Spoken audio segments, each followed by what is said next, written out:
Сегодня медаль за мужество в спасении Российского союза спасателей 11-летнему воспитаннику Сыктывкарского детского дома номер 1 Роману Шевчуку вручил сенатор Аткоми Валерий Марков. Подросток во время отдыха на море практически спас своих товарищей. Это произошло летом в детском оздоровительном лагере «Черноморская зорька». В помещении, когда уже прозвучал отбой, внезапно произошло задымление. Как потом выяснилось, причиной стало короткое замыкание электропроводки в душевой комнате. Наш герой в это время не спал и кинулся спасать других.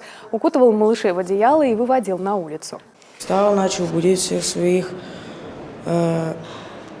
друзей.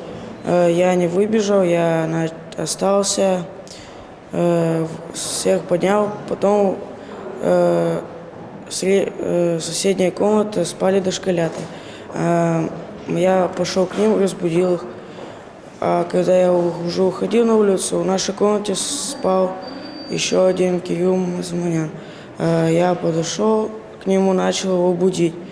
Когда он встал, он начал плакать, потому что ему было страшно. Но потом мы вышли с ним. Сам Рома свой поступок объясняет просто. Вспомнил, что когда-то во время противопожарных учений их выводили из комнат старшие. Опыт пригодился.